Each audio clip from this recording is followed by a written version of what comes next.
Deddy Corbuzier yang biasa tampil dengan tubuh yang meyakinkan, gagah, macho, dan gentleman, kini harus duduk di kursi roda.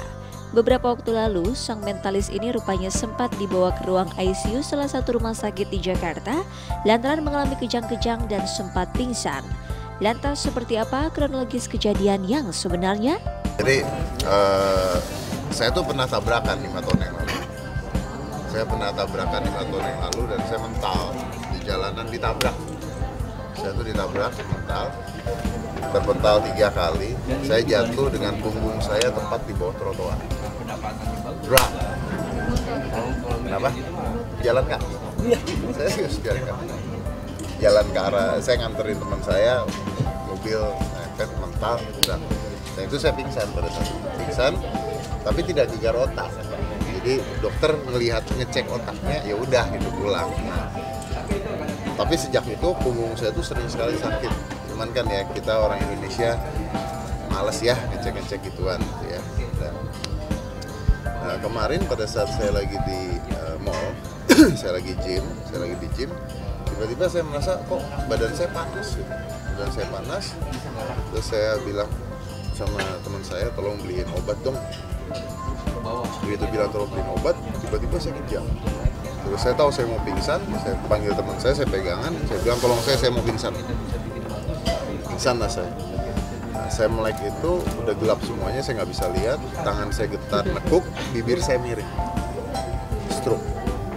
Bibir saya miring dan nggak bisa ngomong, pelo aja gitu. Kebetulan, untung di tempat gym itu salah satunya dokter lagi nge-gym. Dia nyamperin saya, dia megang denyut nadi saya, dia teriak-teriak untuk panggil ambulan. Kenapa? Karena menurut dia ini hiperventilasi. Hiperventilasi itu jadi ketika ada cedera di dalam tubuh, semua darah dan otak kita berusaha untuk menuju ke arah sana sehingga napas aja lupa.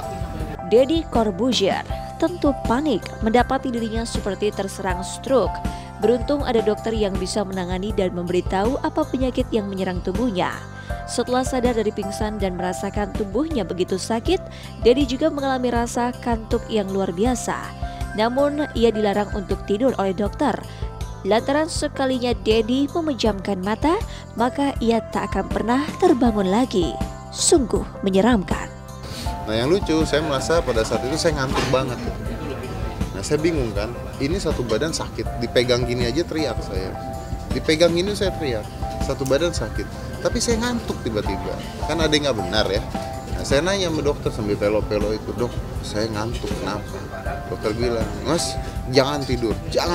Saya ditepuk-tepuk, mas jadi tidur nggak bangun lagi. Mas jadi tidur koma masuk. Wah stres gue dong, otak gue udah mati nih urusan kan. Bawalah saya ke rumah sakit, sampai rumah sakit saya masih teriak-teriakan, gue terus satu badan dan menahan tidur supaya nggak tidur, menahan ngantuk.